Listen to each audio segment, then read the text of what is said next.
You're investing in yourself to then make more money rather than investing in yourself to then look cool. They're two different things. My whole life has to have utility. Like a nice car, that has utility. It could be a nice watch, that has utility. It could be a nice blazer, that has utility. But if you think about spending money as investing rather than as wasting, spending it, otherwise don't get it. If it's a waste of money, don't get it. 100%. Never ever waste a penny of your hard-earned money. Welcome back to another episode of The Hustler's Journey. Today's guest is someone that's special and an honor to have here in Washington, D.C. He is a UFC champion turned into a multi-million-dollar CEO that now helps and trains thousands of students on how they can make money online. None other than Mr.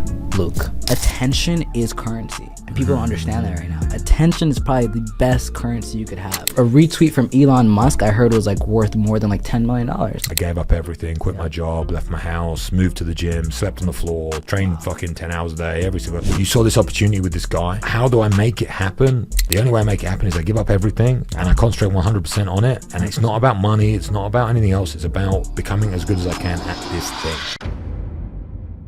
A young dude killing it. What would be your number one thing that you do every single day that makes you, different from everyone else?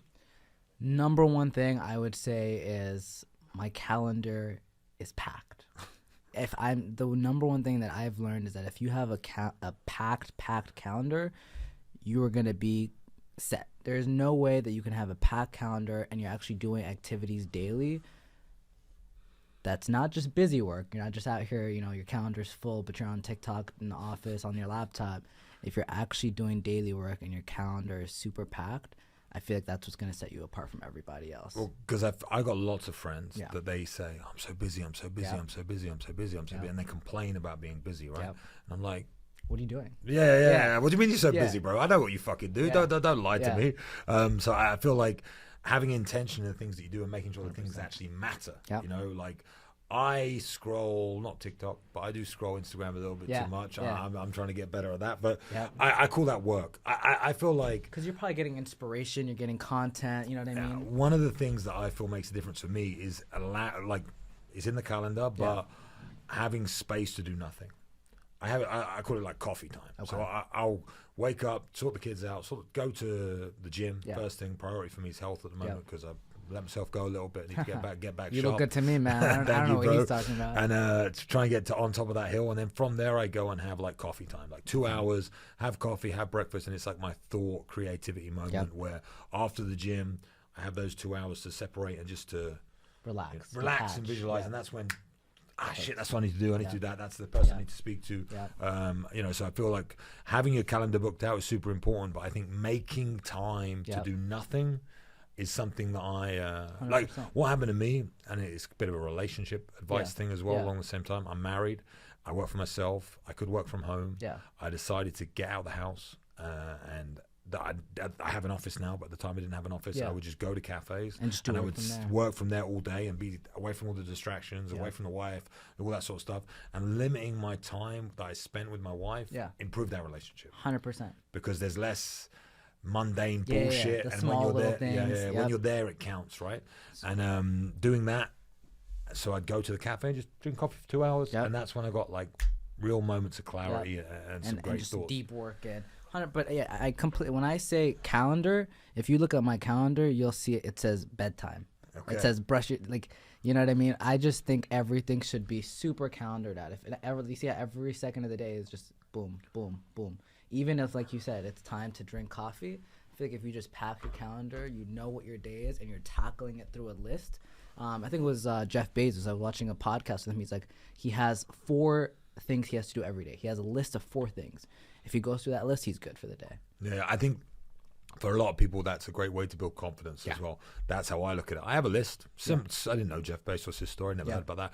But for me, I write down, before I go to bed, I obviously review the list, but I write down the things that I have to do the next day. When I write those things down, I feel like that directs my dreams into 100%. Solving my problems. So when I wake up in the morning, I'll have solutions to the things that I've written subconsciously, without even working or thinking. So, and that also, I have the list, I write the list before I go to bed. I dream about that list. I wake up with maybe some solutions to that list. And then I'll spend that whole day. And then when I get to the end of the day, I tick off the things that I've done. you know, and then anything that's left on that list that I didn't complete that day obviously carries over to the next day, plus my other tasks. And the things that carry over get put at the top of the list. And they're like, if I carry something over 2 or 3 days in a row, it fucking pisses me off, bro. So it goes back to that confidence piece that you were talking about. Like, it's like, all right, if I actually, as simple as it is, but that satisfaction of just like clicking that box and like, I completed my task for today. Shit, I'm the man. You know, that feeling, it adds up and it just gets bigger and bigger. Obviously, the tasks get bigger and the wins get bigger. You know, it's the same thing from check I made my bed to check I just sold my company for $1 million. You know what I mean? Like whatever it is, it just gets bigger and bigger, but it's the same process. All good, bro. All good, bro. But yeah, no, I think that is a superpower. It sounds a bit autistic. It sounds a bit simple, but guys, to achieve things, little things become big things. So 100%. If you can achieve the little things, otherwise you're sitting there and you're like, fuck, I ain't done anything today. I'm a loser. I haven't achieved it. But if you're like, oh no, but I did X, Y, and Z. Even if those things are simple, even if they're little things, 100%. I think it can build a lot of confidence in people, and it also just gives direction to people's lives. If you work a 9 to 5 and you're trying to start a side hustle, or if you're in a bad relationship and you're trying to improve that relationship, or if you fell out with your mom and you're trying to have a list of things you got to do. Okay, I got to call my mom every day. I got to speak to her for 20 minutes. I got to do whatever. And if you tick it off, at least then you have that internal feeling that you are improving in that area. You know what I mean? So then it could be that the girl you're with could be a bitch. And you'd be like, fuck that. I did everything that I need to do. What's she doing? You know. But I think that's a secret. I do think it's a big secret. It's 100%. simple secret. 100%. Yeah. I mean, other than that, I would say for me at least, the number one thing was having a mentor. The number one thing, like on top of everything, if you ask me, Omar, how'd you get to where you are today this quick, I would say it's because I had mentors. Well, I like to always start like at the beginning. So obviously now life's good. Money's coming in. Everyone's happy. But I believe my upbringing is the reason I'm become who I am. I think that's the same for everybody, right? So a lot of people struggle with confidence. They struggle with becoming an entrepreneur. They struggle with the ideology of trying to do it. Where do you think for you as a young guy, how did you get started on the path of wanting to work for yourself, wanting to be an entrepreneur, wanting to make money? Like some people are just happy to work a 9 to 5 and 100%. have a boring, shitty life. But, you know, that wasn't enough for you. So what was it? So for me, to give you a little bit of background, I only moved to the United States 6-7 years ago. So I grew up in Ethiopia and Africa, and my dad around my junior year of high school was like, hey, we need to find a way to get you to the United States, because college there, I mean, it's a third world country. It's only going to get as good as it gets, right? So you either have enough money to where you can leave and move to Europe, Canada, US, or you're just kind of stuck there, and then, you know, you're in a third world country, not going to go too far. So my junior year of high school, I moved to the United States. I moved to Baltimore with my dad in a one-bedroom apartment. So my dad in Ethiopia used to actually work for the UN. He was a very well-respected guy. We had a good life. Again, people hear Africa and they think, you know, it's horrible, but we had a good life. Everything was great. But he left all that to come to the US and start completely fresh just so I could get a better education. So mentally, that messed me over heavy. So, you know, seeing my dad coming from this nice house, this nice life, to the United States, to like a one-bedroom apartment in Baltimore. And when I say Baltimore, since you're not from here, you might not understand, but it's not like the nicest. No. I know it's a shithole. Yeah. I actually asked that. Damn. You told him, that's where The Wire was filmed, right? Or The Wire was about Baltimore. I got a little bit of context. So it was you know, it was a lot for me. So my entire game plan and mindset was, okay, I'm gonna do whatever it takes for me to get my dad back to the position that he was in when we were in Ethiopia. But for me, coming from Ethiopia and coming from a third world country, I thought the only way is I had to be a doctor, lawyer, engineer, and that was it. So my entire path was, I'm going to get good grades, I'm going to go to med school, I'm going to be a doctor, I'm going to change my parents' lives in, you know, however long. But it wasn't until I actually met one of my very first mentors, who runs one of the biggest marketing agencies in the Washington, D.C. area. He does Under Armour's marketing. He's huge. I met him at an event at my school. He's actually one of our biggest donors for our public school. And I was talking to him. He just, for some reason, had a liking in me. And I was like, hey, come to my office sometime. I'd love to talk to you. So I went to his office one time, sat down with him. We were just talking. He's like, tell me about your story. What's your goals? I want to be a doctor. He asked me why. I told him, you know, this is what I'm trying to do. And he looked at me and he said, have you ever done the math on that? And I was like, what do you mean? It's a doctor. Like, what's your case? Like, have you done the math on how long it takes? I was like, yeah, about like 6-7 years. Like, okay, have you done the math on how much debt you have to get into? I said, not really. Like, I started getting. I was like, he started asking me too many questions. Like, whoa. He was like, do you know how much they get paid for their first 4 years? I was like, no. He's like, so then he pretty much just broke down to me how, like, even as a doctor, like, I had to be around 34 with the math that we did on his piece of paper in his office, in his multi-million-dollar office. It was gonna take me at least 12 to 13 years to even get to close to where I wanted to be. So that was what was the number like in your? I think it was by the time I was like 33, 34, I would be making around like $250 a year. Yeah, that sounds about right. Yeah. And like for me, I thought I was gonna be a millionaire by then, because you just hear doctor, you feel like it's a big shot. So long story short, I still kept on that same path. I went to George Washington University. I was studying biology, and I was sitting there in my freshman year dorm, and it was during COVID. So this is not too long. It's only 4 years ago. So 4 years ago, I was sitting in my dorm, and I see it. I was in my biochem class online on Zoom, and I was scrolling through TikTok, as everyone does, and I saw a reel of a TikTok of a guy breaking down how much he made on a real estate deal. And it was like $25,000, some crazy number. And I was like, scammer, some bullshit, whatever. I just kept scrolling past.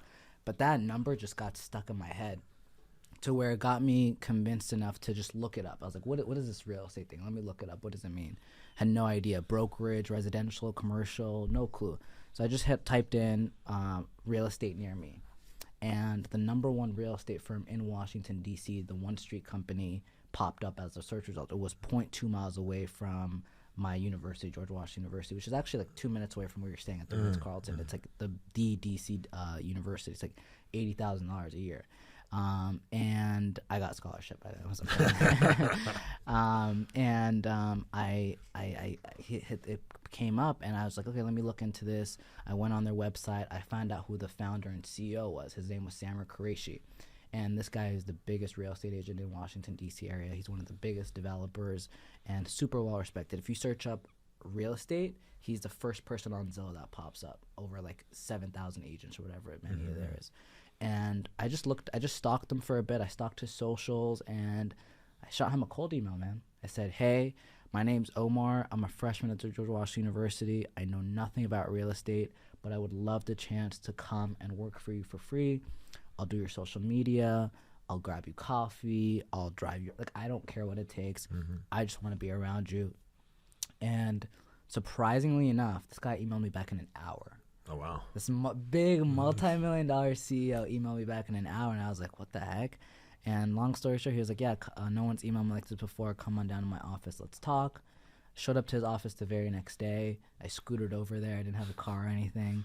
And I sat in the lobby. I came in. It's this big building. Everyone's in suits. I'm over here. This young kid with an afro, like, you know what I mean? And the assistant looked at me, and she was like, front desk. She was like, how can I help you? I was like, I'm here to meet Samir. Again, this is the CEO. So she's like, are you sure that's who you're here to see? I was like, yeah. She's like, okay, he's not here yet, but feel free to wait for him. He told me to meet him there at 9 a.m. He showed up at like 11 a.m. I was sitting there just waiting. Finally shows up. I look at him. He's like, what's your name? I was like, oh, Omar. He was like, oh, I didn't actually think you were going to come. I have nothing planned for you, but feel free to just hang out with me. To me, that was a win. Like, just hanging out with a multi-million-dollar CEO. I was like, absolutely. So I sit down in his office, and this guy is just getting a million phone calls, a million texts. Like, at the time, I didn't know exactly what he was doing, but it was just like deals on deals on deals. He was like, let's go to a development site. It was my first time in a G-Wagon. We hopped in his G-Wagon. We drove down to his development sites. And just watching that guy work that day, I was like, I have no idea what this real estate shit is truly about. I don't know what it is, but whatever this guy is doing, this is what I want to do. And we had a great day, and at the end of the day, he was like, Omar, I love your energy. You actually showed up. Feel free to come by anytime. I took that shit to heart. Every day for the next 9 months, I didn't go to a single college class. I went to his office every day. I interned for him for 9 months straight. I learned more in my internship with him for 9 months than I ever did in any classroom. I learned about taxes, real estate, finance, business, like everything I could need to know, I learned in 9 months from this guy. And 9 months into it, he's like, Omar, you need to get your real estate license. I got my real estate license from Maryland 2 weeks later. The day I got my license, he had my first client. 2 weeks later, I had my first deal. I had a $6,000 check. I was like, what the hell just happened? And then it was just a domino effect. My first 6 months, I sold about $7 million with him. He's just giving me a bunch of leads, training me through everything. My first full year as a real estate agent, I sold about 13 million, and then 17 million. And then I started my team, the KO team.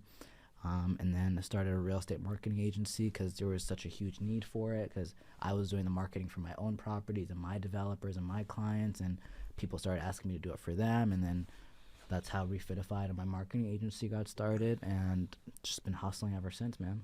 So what do you think it was that made this guy allow you in? Like, how do you think, you said it was an email, I've not got an email like that before, but then that must play on your mind. Yeah. Everyone must say that, right? Like, okay, yeah, cool story, 100%. Bro, but how do I get to meet this fucking CEO guy that changed your life? Yeah.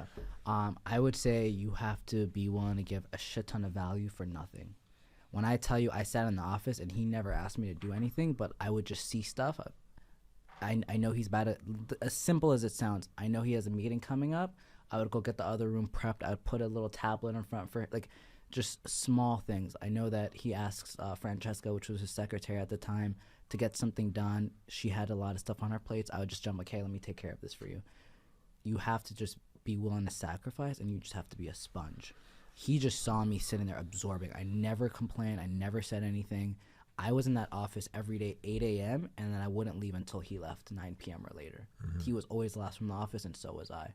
So I think when he saw that, he realized I wasn't just some kid. Because again, he gets a million of these. You know what I mean? Mm-hmm. I'm sure you get a ton of these. Like, let me work for you for free. Let me do this. 1,000, yeah. I didn't. He even asked to, at some point, I think it was like 2 months in, he asked me if I wanted to get paid. He was like, hey, let's get you like a paid intern. I was like, no, I'm literally just here to learn. I used to DoorDash after I left my internship with him. So it was actually perfect, because after 10 p.m., you get plus $2 on DoorDash. So for me, it was perfect. I was like, you know what? I'm an intern, learn a shit ton during the day, and then at night I'm going to get my bread up, just so I had enough. So I think if you just really show up, you're a sponge, and you're willing to sacrifice a lot, that's what's going to make like these guys that are above you really respect you.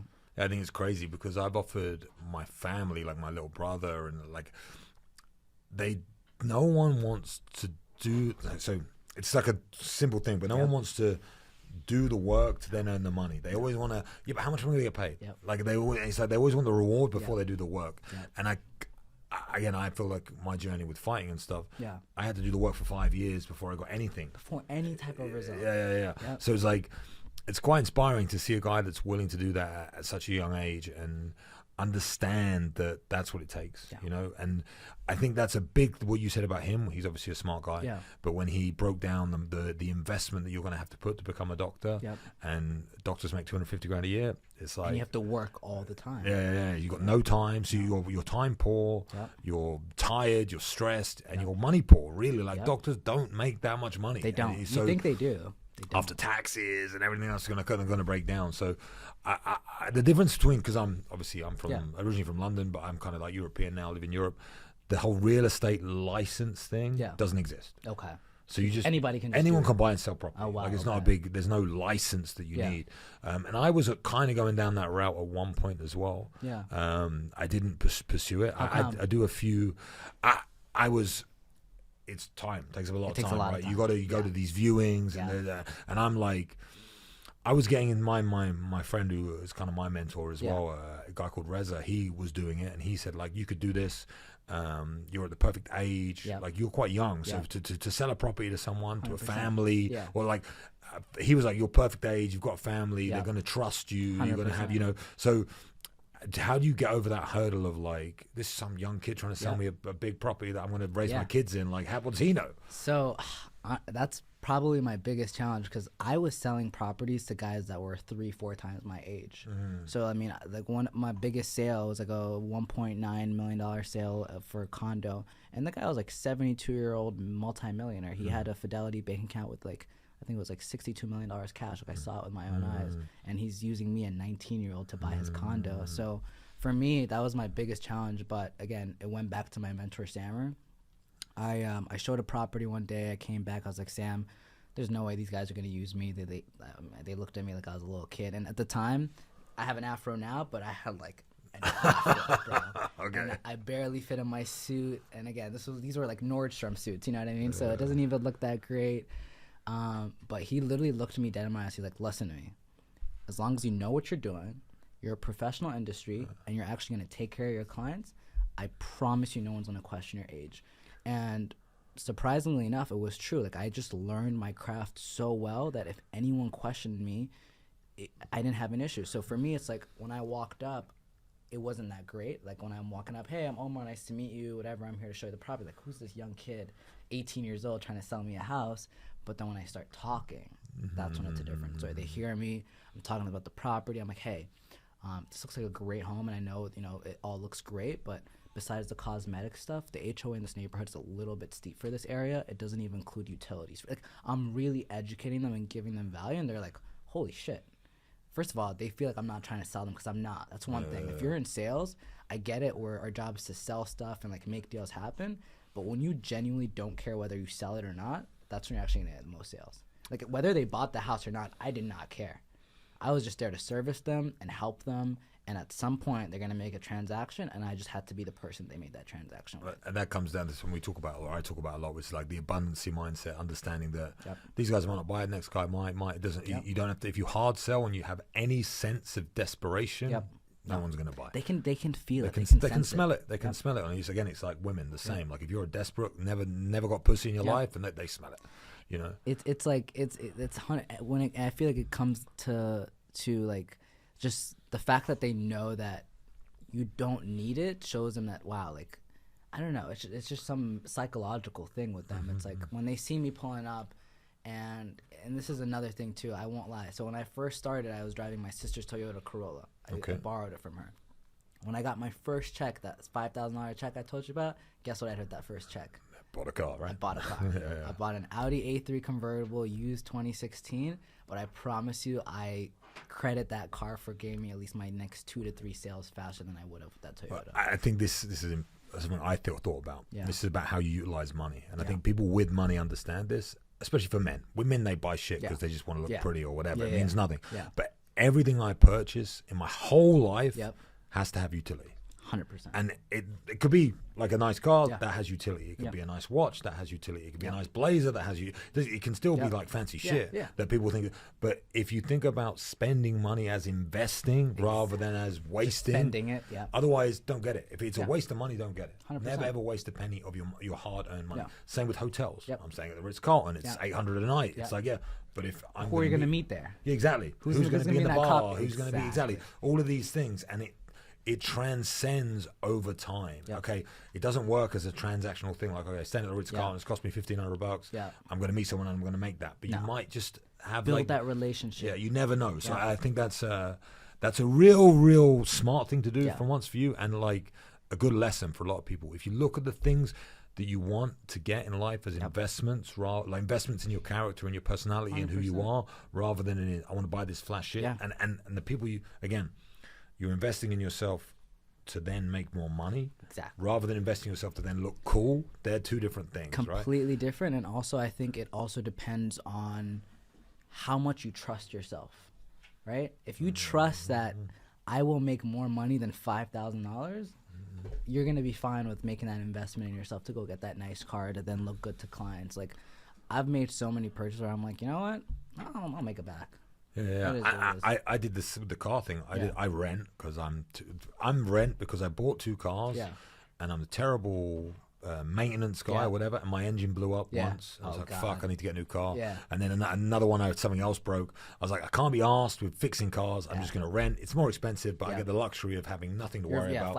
Flexible in and out. So I spend quite a lot of money in my car, but anywhere I pull up, doesn't matter where it is, the initial impression is, it's everything. This guy has something, you know, and then it really, really means something. Like I used to, if you roll up in like a beat up car and then you get out, you can be dressed nice. They don't care. They're like, this guy's broke. You know, and just trying to play a front or whatever. Money moves in a way where people only like to spend money with people that have got money. As crazy as that sounds, 100%. But it doesn't it's like money attracts money. So if you're broke, you can get a nice tailored suit for cheap. It doesn't have to be, but just make sure you look the part. Yeah. You invest in the right things to look the part. It can mean so much more in transcend later on, and that's what you did with the sales. 100%. I literally had a client, had a listing appointment. It was not that crazy. It was like a $1.3 million house. And I pull up to this listing appointment, and I see another agent leave. And this agent, he's a big agent. He sells a shit ton. His gross commission's probably around like $2 million a year. He's a good agent. And he was leaving like a 2004 Lexus, something like that. Didn't think much of it because I know how much he sells. I know he's a good agent. But when I walked in, the listing agent's like, yeah, I expected, the seller was like, I expected that guy to have a nicer car. Swear to God, straight up said that to me.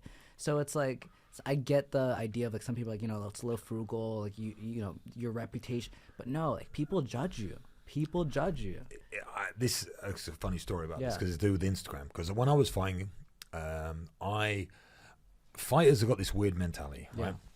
Where they most people hate others to like show off because they think it's full of bullshit, right? So everyone wants to be real, especially fighters. I don't know why, but they're like, I want to be real, I want to be real. I hate this fake bullshit, fake life, Instagram, blah, blah, blah, blah, whatever. And I used to be that guy that if I'd saw someone post on Instagram like trying to flex, I'd be like, dickhead. Like, what a dick. Screw this guy.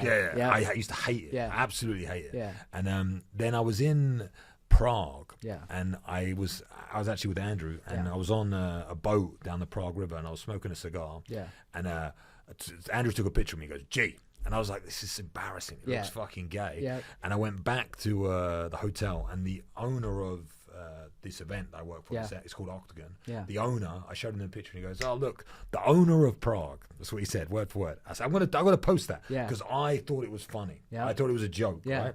I put this picture on Instagram of me smoking a cigar on a boat in Prague. And I put the owner of Prague. I got more interaction and attention on that post than I've ever got. You know, like, to this point. And I was like, you have to look at Instagram, or you have to look at your car, or you have to look at what you're admitting through other people's eyes, not through your own. 100%. The perception of it from other people, what's important to other people, not what's important to you. You still have to stay true to your values. It's 100%. Like a different thing. And then my Instagram from then completely changed. I deleted everything and I just completely revamped it, changed it. And I mean, you work in marketing, so you get it. 100%. And I kind of understand. You say, like, I can imagine real estate. I don't know, especially in DC. From what I've seen, DC is a bit of a stiff town. The way I look at it, so it's a bit stiff. These guys are probably quite traditional. Brick and mortar businesses. How do I market? They're not going to be doing cool shit online and making cool ads. That's what made us stand out. Like that's why. Like, now, primarily, thank God, I don't have to like. Again, I love my buyers. We still take care of them, but like I don't have to run around and show houses because I work with tons of developers now because they see our marketing, they see what we do. They're like, I want this guy to do it because the traditional guys aren't doing that.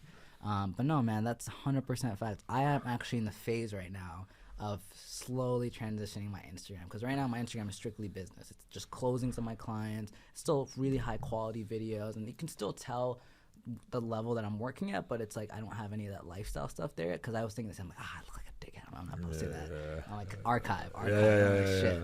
But no, 100%. People judge you. I've gone to events and, you know, networking events. I was just the one in Colorado with a bunch of big wholesalers, and they judge you off of your Instagram, man. We're sitting in a circle and we're like, nah, this guy doesn't look that cool. We're not inviting him. You know what I mean? Like, it's just life right now. That's something I need to work on now because I've been posting lots of reels and stuff. And my page, I need to not all reels. And I don't know. I think it looks a bit shitty, so I'm going to start putting the reels just in the reel search. This is like the development. But when reels were new, everyone was like, "Oh, this guy's got reels. That's cool." But now it's like a bit gay, a bit lame. So I want to go back to having like a clean page and then reels on the reels. I think like a sleek, like nice looking grid, and then a bunch of reels. But with nice coverage. I've seen your coverage. Your coverage are fire. Yeah, we use a good team. I've got a good team back home. But it's like that. Everyone knows this, but it's been like Instagram's the new business card, right? I don't give anyone a business card. I just say, "I'll follow me on Instagram." You know, so if people think you're living a good life, they think you're successful, they want to do business with you because who wants to do business with losers? No one. You know, so I think it's. If it comes to money, if it comes to pussy, if it comes to brotherhood, if it comes to anything, like having a strong Instagram is essential. And I used to be the guy that I would be the like I want to be low key. I don't want anyone. It doesn't to know. work in 2024. People don't give a shit. Nope. But people are like they've got TikTok, bro. They just need to see that flash shit from the beginning. I've met with guys that are no, he's not a billionaire yet, but like multi-million dollars, and like the only reason why I got to meet them is because of my following. Because for them, it's like money doesn't mean much because they already have that, but they didn't have a following, they didn't have an audience. They're like Omer, like they want to talk about media, they want to talk about marketing. They're like, yo, like the top on the podcast, you know what I mean? Like attention is currency, and people don't understand that right now. Attention is probably the best currency you could have. And a retweet from Elon Musk, I heard was like worth more than like $10 million. Like, you know what I mean? Like the reach. Yeah. I think again, the guy that I learned that from is Andrew. He's all about. I'm still learning because I'm like, I get embarrassed a lot. Yeah. Embarrassed is the wrong word, but I feel like. Yeah, I don't feel. You feel a little icky. Like I don't. Ick. That's a young person's word. Yeah. But ick is like icky. I don't get that. I'm like I feel. Yeah, like I feel like I'm going to be judged by the people close to me. Yeah. The people that don't know me, I don't care about them. Yeah. But the people that are close to me, I'll be like, oh, they go. But now the people I'm surrounded with, there's a guy called Reshid, good friend of mine, and when I say, oh, should I post this? He goes, it's essential, bro. Like it's not enough. More. I just since December 27th, I've been to like 10 different countries. Yeah. And I don't even post about it. But same. It's like I need to. He's like, it's essential that you need to be all over that shit. People need to know you're all over the world and you're traveling and you're doing this, you're doing X, you're doing Y. It's like, no, okay, but it's like a work. It's a job. It's a whole other thing. And but the return on investment you get from the impression that you make, that is why you get the deals. That's what opens 100%. The doors. That's what lets you spend time with people and all that. And also, it's like, again, I had the same thing because I'm like, I don't want to come off as that guy. But then it's like the people that actually know you and meet you in person are like, damn, I actually like this dude. You don't know how many times people are like, they see me on Instagram, whatever, and then they meet me in person. Like, oh, I didn't think you were gonna be like this in person. Like, what do you mean? I don't know. You know what I mean? Everyone just assumes, because again, it's that stereotype of like entrepreneur, that whatever person. They're just like horrible people, yada yada. What I think is anyone who's above you, doing well, never gonna say a bad thing about you ever. They're gonna say, nice one, bro. Yeah. I see what you're doing there. That's good. Yeah. Like, so that's what I found is like, I thought like, oh, this is a bit embarrassing. Yeah. And the guys that tell me, oh, this is what you doing, bro. Yep.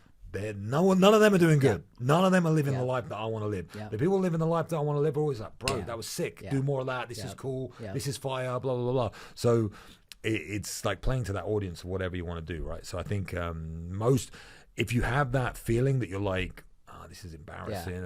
Do it anyway. Just do it, and you will never regret it. And that's me smoking the cigar, King of Prague. I think I even took that one down there because it wasn't G enough. Yeah. But like that King of Prague post for me was a real turning point for my social like whatever, you know. What's been like, you know, coming as a fighter? I feel like you had to go through a lot. Like I feel like you had to really like.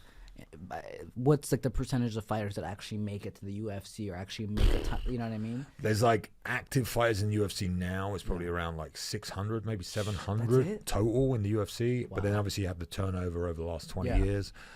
You know, it's probably like 6,000 people on the planet or 5,000 people on the planet. That's like less than 1%. Yeah, no, 0.00001%. Yeah. So and now as fighting gets more and more popular, it's like a big deal. I think in the UK there's probably been like 13 guys or 14 guys that have made it to the UFC. I don't know the numbers. It'd actually be interesting to know.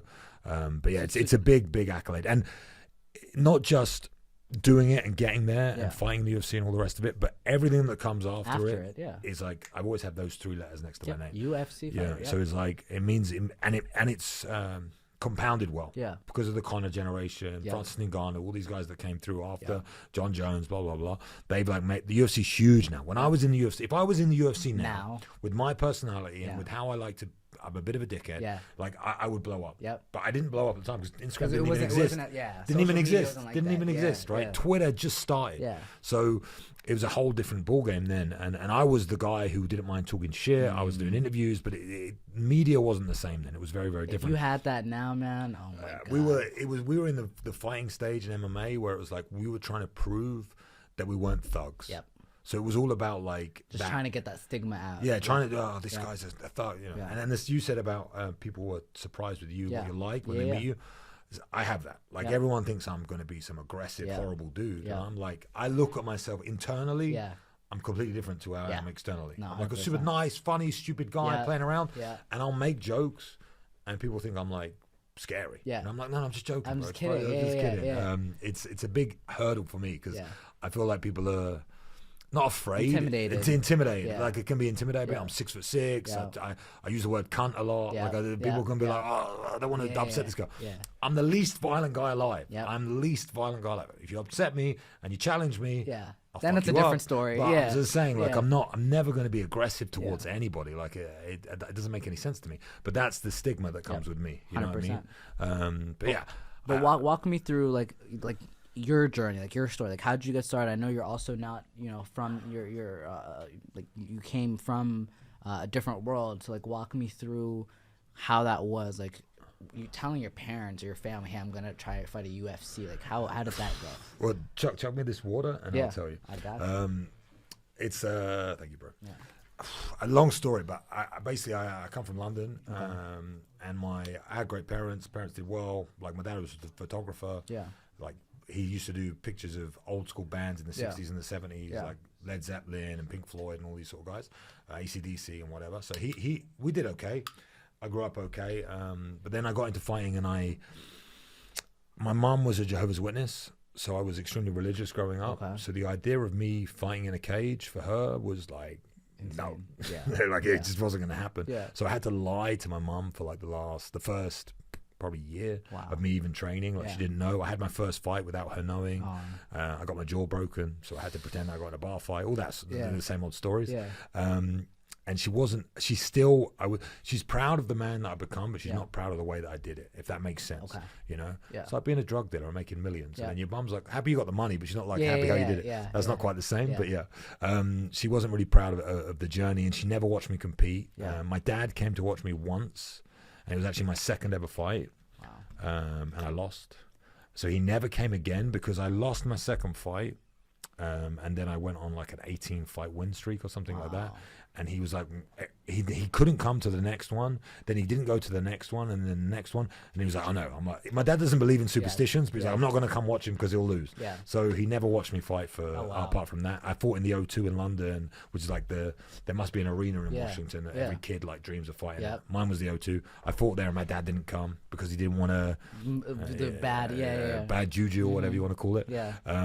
But yeah, so I kind of had to lie to my family to get into it. Then I'm a very, very all-in guy. So I decided I wanted to do it. I gave up everything, quit my job, left my house, moved to the gym, slept on the floor, trained fucking 10 hours a day, every single, kind of like you said, you saw this opportunity with this guy and you were like, I'm going to just do everything for free. I'm going to go all in, and I'm going to somehow survive whatever it is. Yep. And you ended up being mentored by that guy. It was similar to me. I was like, I want to do this. Yeah. How do I make it happen? The only way I make it happen is I give up everything and I concentrate 100% on it. And it's not about money. It's not about anything else. It's about becoming as good as I can at this thing. Yeah. And you said, like, when you try and make sales, it's just all competency. What the commission. Yeah, no. Like, I can't think of the word now. Like it's all about your skill set, like how good you are at it. Like you go in, they might think you're a young guy, but as long as you're competent, your competencies, that's what I was looking for. As long as you're competent at the skill set, then you'll get the sales. It's not about trying to hard sell or anything like that. No. For me, I just wanted to be competent at fighting. I wanted to be the best fighter I could be on the planet. It wasn't about getting to the UFC. It wasn't about being famous. It wasn't about any of that shit. I just wanted to be good. And it consumed me completely, and I went all in. Like I said, I slept on the floor for like 2 years, and it completely consumed me. And then eventually, 5 years later, I got my opportunity, and it turned into something. I didn't get to where. This is one thing I talk about quite often. Is like my dream was never to be a UFC champion. Yeah, my dream was to be a UFC fighter. Yeah. I became a UFC fighter. Yeah. If my dream was to be a UFC champion, I know I would have been a UFC champion. Yeah. Like I know if that was my dream, I didn't dream big enough. Yep. You know that whole fucking. I never dreamed big enough. I was like, okay, get to UFC. Got to UFC. Yeah. My next dream was to get a bonus. Got a bonus. Done. You know, I never changed it. It was like I want to be UFC champion. Never. It never entered my mind. Yeah. Should have. And I fought a guy called Sean Strickland in Germany, and he now was the UFC champion, and I know I'm better than that guy, so I know I could have achieved it, but I never ever put the effort in and did it because it was never on my journey or whatever you want to call it. But it's a good lesson for me that knowing that when you set your limit, set it as high as possible. I don't have one, but you learn as you go. You know what I mean? And I think me at 19, 20, 21, fuck, my life, I was a dweeb. So there's no way I would be able to like close real estate deals or do anything like that. I mean, it's an impressive feat for you to go on and to be mature enough to see the long side of life. Like, okay, if I put in 9 months or a year or 2 years with this guy, he's going to change my life. 100%. And I think most kids now, they lack that. They want that instant gratification. So maybe Ethiopia did that for you, or I don't know, where do you think that comes from? Yeah, honestly, I think it comes from, again, my background, Ethiopia, coming from a place where it's like, when I came to the U.S., bro, and I went to high school here, I was like, you guys have iPads here? I was like, whoa, like, y'all are living the life. So, like, for me, it was just like, the opportunity here is insane. And, again, when you grow up here, you take it for granted. And you're like, oh, whatever, I'm just going to do my thing, expect things to get handed to me. But, like, for me, I was like, all right, I know I have to work my ass off, but, like, working my ass off here is 10 times easier than working my ass. I work my ass off in Ethiopia, I'm still not getting anywhere. You know, I'll make maybe like $100 a month. Like a doctor in Ethiopia, to give you perspective, gets paid $130 a month. $130 a month.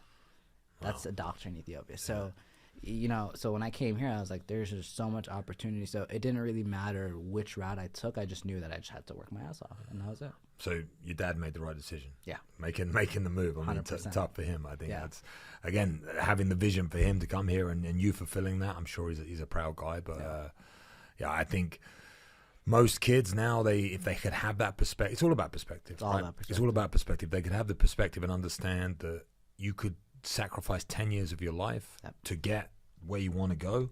It will pay off if you're willing to do it. Like most people aren't willing to sacrifice a week, a day. An hour. What? I got to work for an hour for free? Fuck you! Like it's ridiculous. People won't hear, and this is, we were talking about this too earlier. It's like, and I've seen a lot of your videos where it's like, here's literally step-by-step guide on how you can make money online. I've made videos on YouTube like, here's step-by-step how you can get into real estate. Here's step-by-step how you can start editing videos, and no one will sit through it and watch it.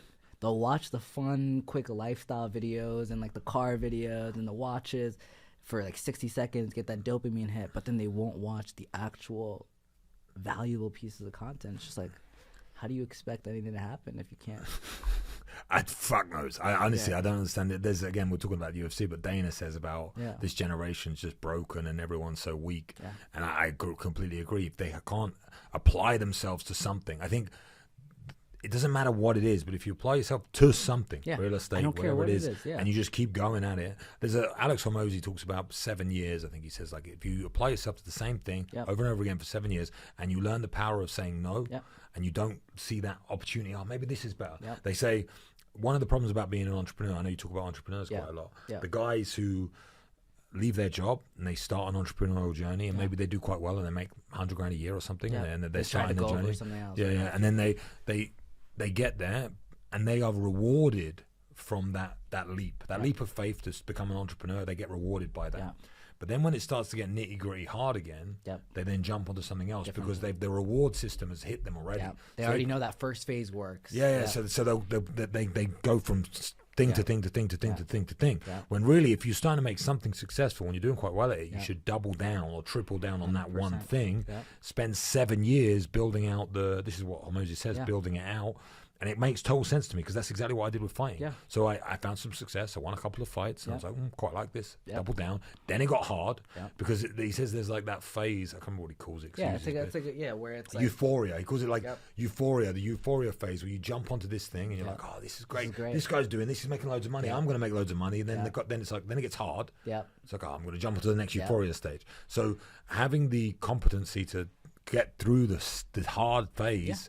You know, that's when you get rewarded in the big run. That's a very small percentage of people that will get through that. Because like you said, it's just, they might even get past the first phase, but then they're like, oh, this is way harder than I actually thought, and then drop off. But 100%, even me as an entrepreneur, again, obviously being young, like I've had times where I'm like, oh, I'm getting into too many different things. It's like, all right, let's cut it down. So like right now, it's like my entire business model is around real estate.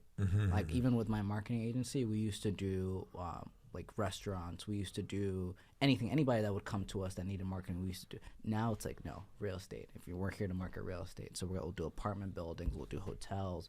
But like if it's not around that, we're not doing it anymore, because like try to get everything and then you get nothing. So that's what I did when I left fighting, which was a bit of advice from a guy. He's like one of the CEOs of Europe in Google and stuff. He's like super high level guy. He said to me, do everything. Like do everything, find what you like, and then narrow it all down. Because if you don't know what to do, it's like good to get some motion going to start building something, and you learn a lot of skills from loads of different things.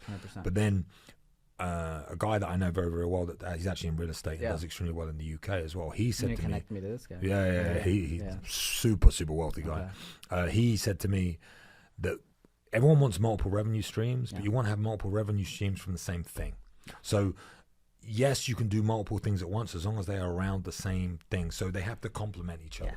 Right, so if you have something that complements X, Y, and Z, there'll be 3 revenue streams from the same thing that complements the main bulk thing. 100%. And that's something I took on, and I started narrowing down. I mean, I do a lot of networking events and working with the War Room, but I also have like my own YouTube and I do podcasting, obviously. But they all sync together. But it helps. Like the podcast helps this, helps the networking competition. So everything, any bit of compounding energy I put into one thing helps everything. It has to associate. I 100% agree. Because a lot of people are like, I'm going to do real estate and I'm going to do this and I'm going to do that and I'm going to do this, and they're like fractured. Energy is fractured and their intentions are fractured. There's so just not enough time in a day, man. There's really isn't. Like, honestly, that's my issue is just like it goes back to I'm like looking at my calendar. I'm like, how the hell is it already 6 p.m.? Like the time just flies. So it's like if you're scattered around doing a million different things, the chances of it getting done might happen, but the quality of work that's going to get done is not going to be the same. So again, it's boring. It's boring. But just it's literally the boring shit, the same shit every day in and day out.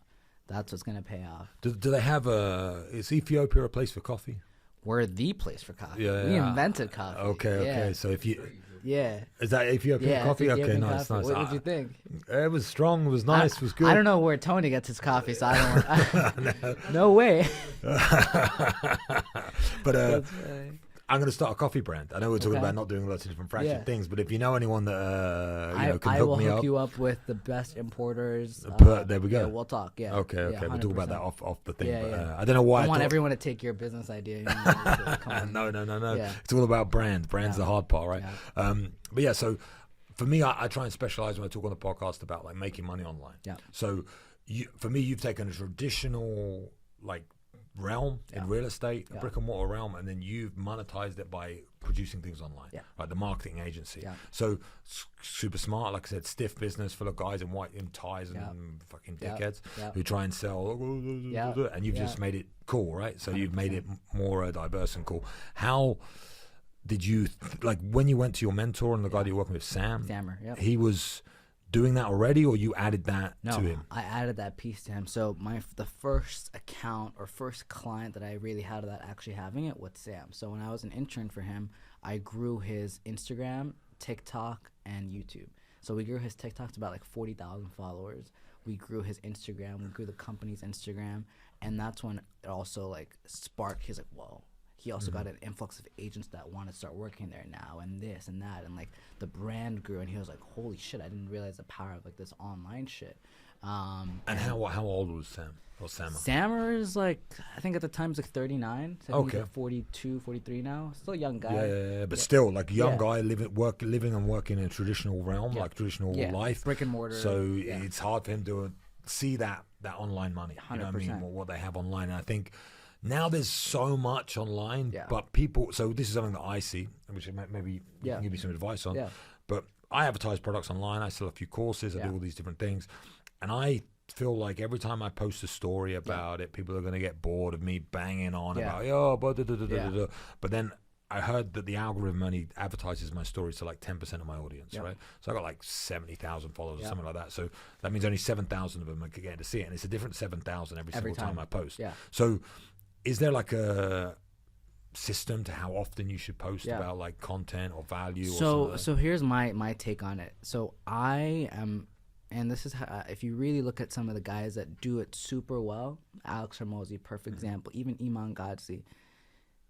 I am a firm believer in pumping out as much content as humanly possible, but strictly free value add content. Like you already know, it's like educational content, fun content, lifestyle content, and then I would say like. Maybe like once a month you'll drop that, hey, I have space in my course right now. Hop in. Luke Belmar, probably one of the best marketing strategists in Capital Club, where he's like, it's like very limited. He's like, I'm only allowing the first 1,000 people to come in. You know what I mean? Like that scarcity mindset of like, hey, you have to get in. The drop is only gonna happen once a month, and that's kind of like the strategy that I've done. Like I have a real estate and sales training academy where I teach them this is how you can go out, sell. Here's how you can, you know, leverage social media, XYZ. But have you ever seen me promote that shit anywhere? No. You'll never ever see me promote it. We have 562 people in our community. It's a circle community. We're actually moving over to Skool because Alex Hormozy bought Skool, and I know that guy's gonna blow it up. So I'm gonna move to Skool. I've got Skool as well. That's where my community is. That's where I'm gonna. You like it? Yeah, fantastic. Because I host all my different courses on Skool, and people can interact with each other. Yeah. It's like, it's a perfect platform. Yeah. My marketing guy actually, he justified his job by then Alex Hormozy buying it. He said, I told you it was the right move, and I was like, okay, I didn't want to use this bullshit, but okay. I literally was looking at Circle and Skool, and I was like, nah, I like the platform looks better. The moment Alex bought it, I was like, yo, we need to move everything over. It's going to be a hassle. We're in the process of doing it right now, but I'm like, we have to. But and imagine how many other people think like that. Yeah. So imagine how many people are going to come there. Exactly. So it's good that I'm already set up there. So you're chilling, man. And that's the thing too. Like Alex, perfect example. He has never, ever, ever, ever in his life publicly endorsed a company. Skool's the first one. But do you see how he's like value, free. Boom. Yeah. For the first time ever. When you say that's like for the first time ever, I just did.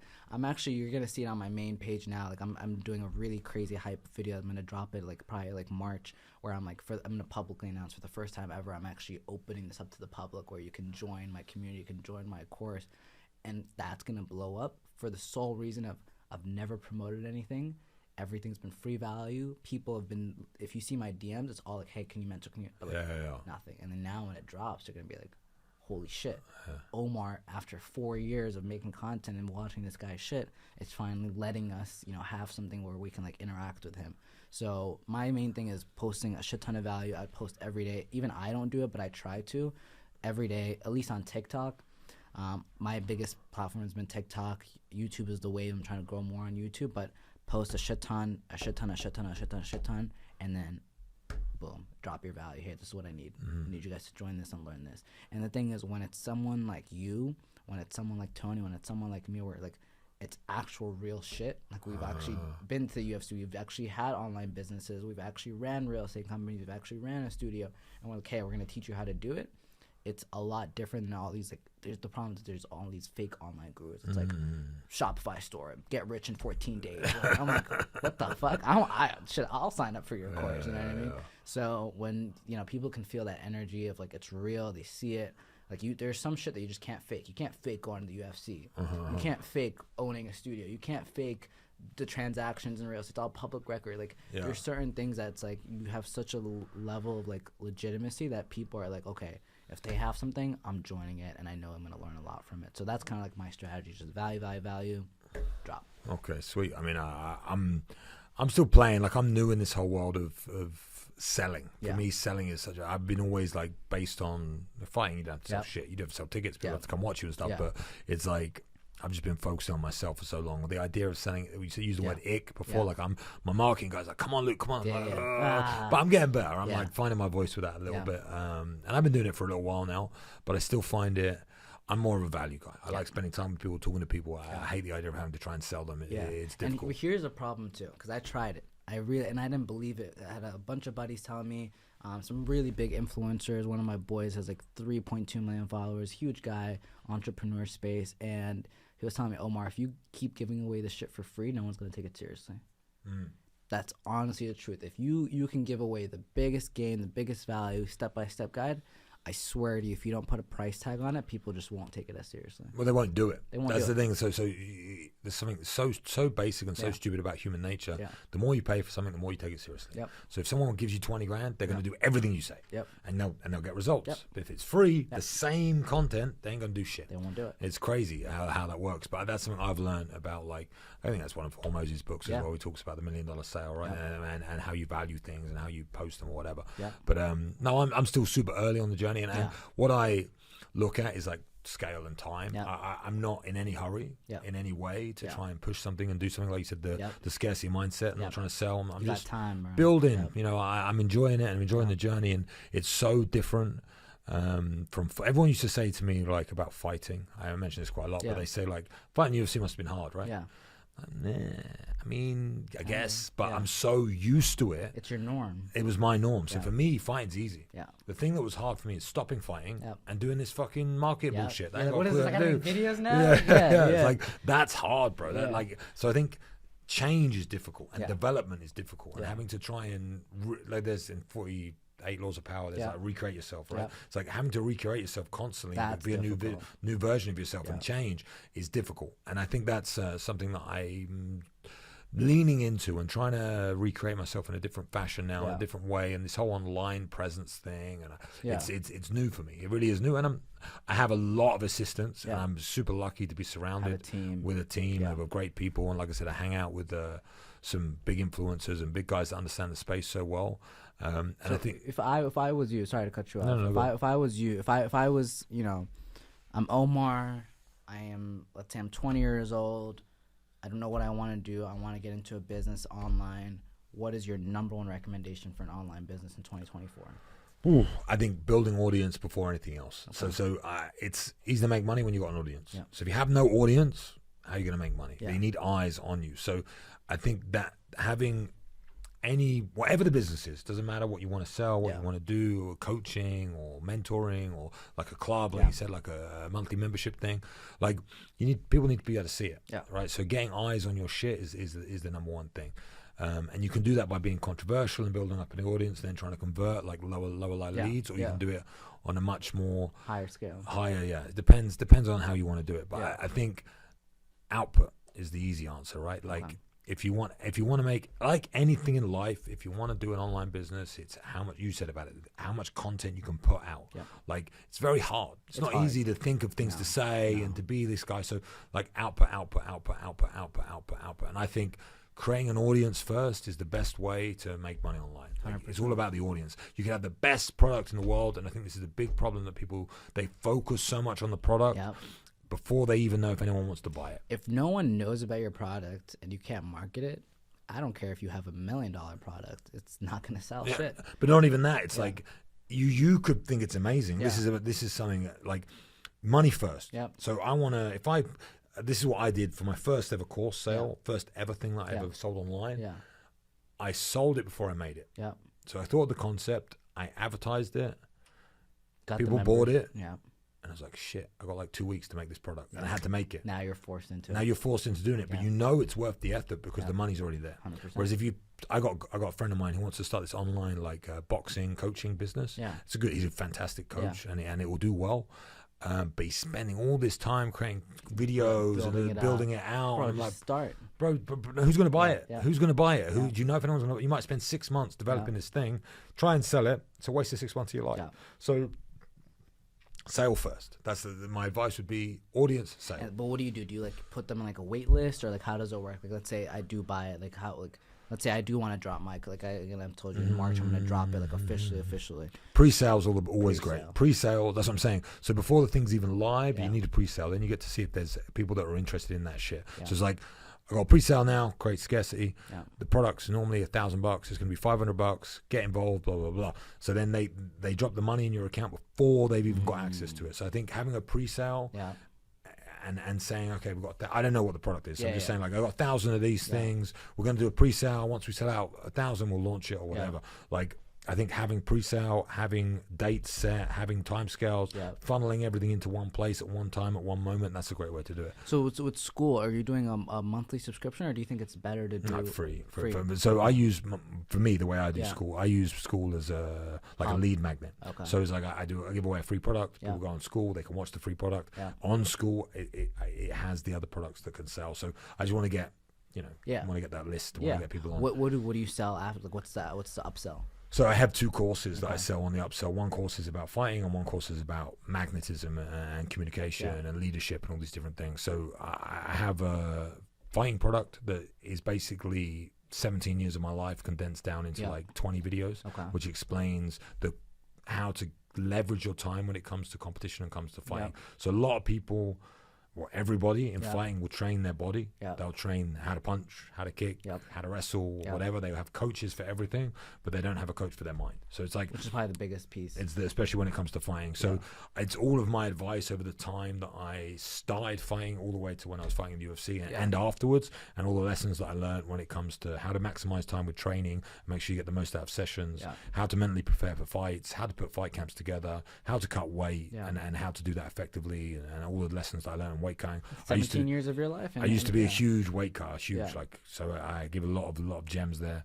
And then like fight night, like performance, how to find your flow state, how to do all these things to make sure you compete at the best of your ability. Because there's so many guys out there that are great in the gym, but then when it comes to fight night, they crumble. They can't deal with the pressure. So that's like one of the products that I sell that did quite well, but it's very niche. You know, like small group of percentage. You know, it does quite well. And then my main product that I sell is like mindset coaching across everything. So it's like mindset, communication, leadership, how to be a better man, how to be a better leader, and how to utilize my system that took me from sleeping on the floor in a gym to fighting in the UFC to its best ability to improve your life. But bro, that's such a huge value add. The amount of people that need that is crazy. So it's like if you can come in and really teach someone, hey, like, your standard should be this. This is how you think. That can change their life. It does change lives. It's 100. Like every person I've put through this system, I've done quite a lot now over the last couple of years.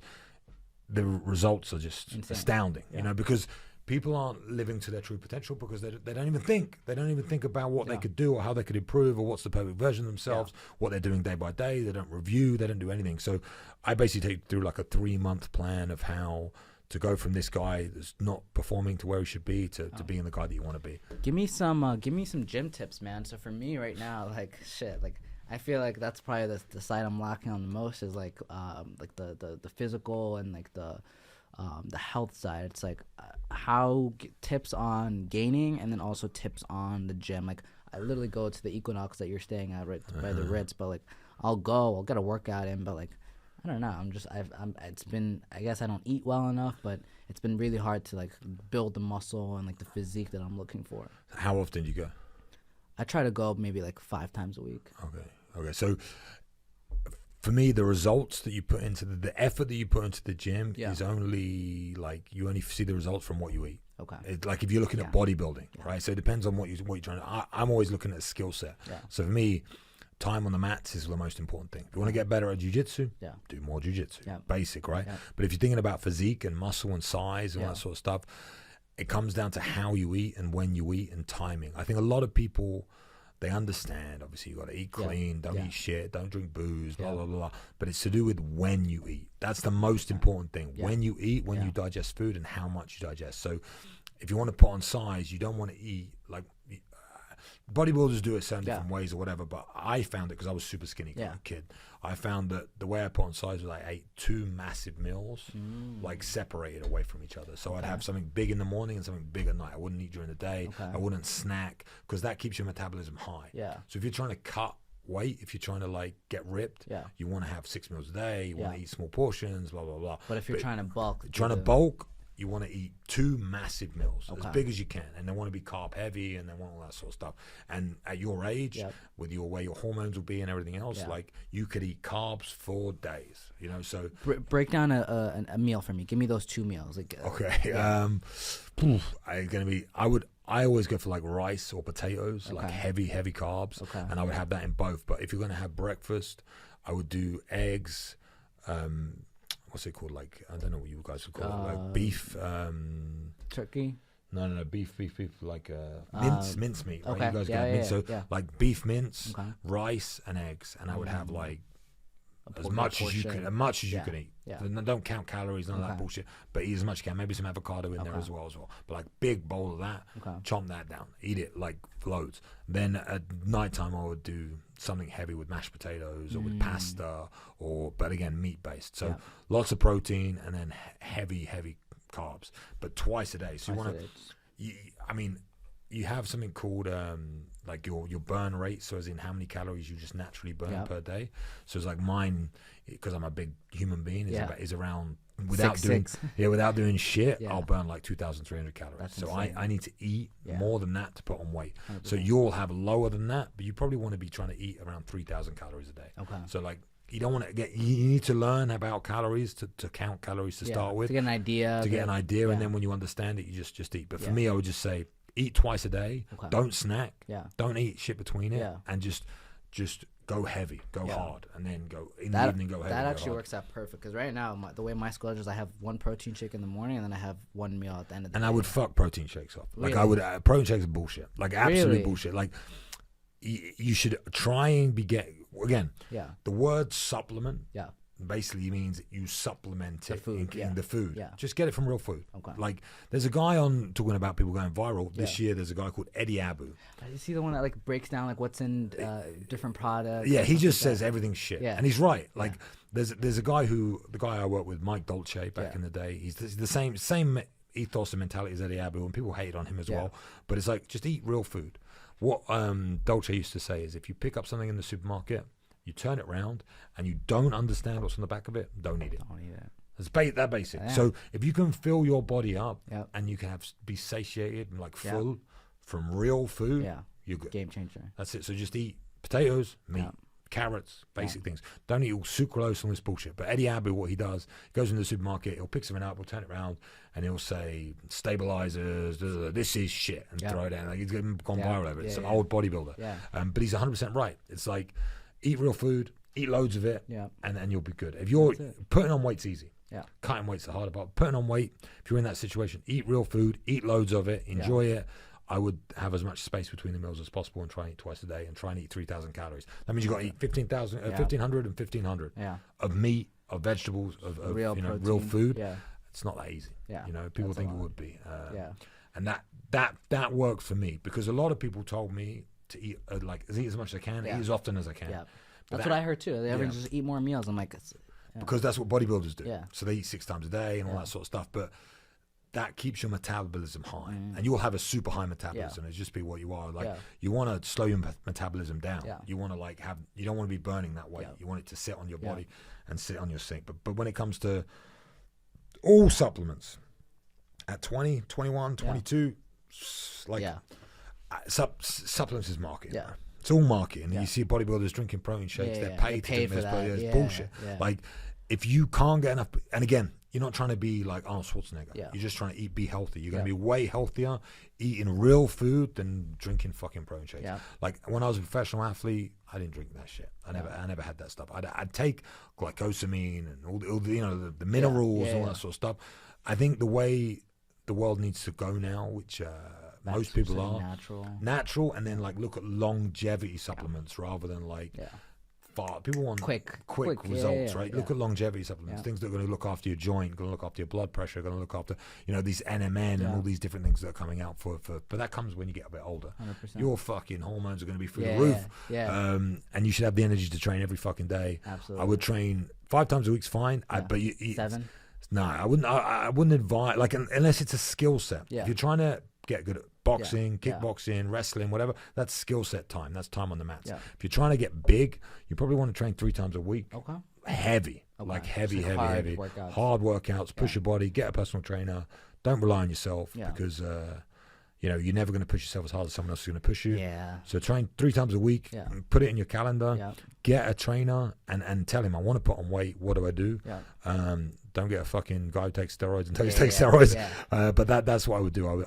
I work out with a guy who's a bodybuilder from the Dominican Republic. He's a psychopath.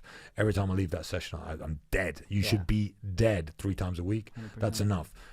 More things you can do, of course, but that's enough. 3 times a week, pushing your body. You could split your workouts into different body parts and all that sort of stuff, but he'll know all that. Push-pull days, whatever you want to do. But 3 times a week is more than enough to get size, you know what I mean, if that's what you're looking for. Yeah.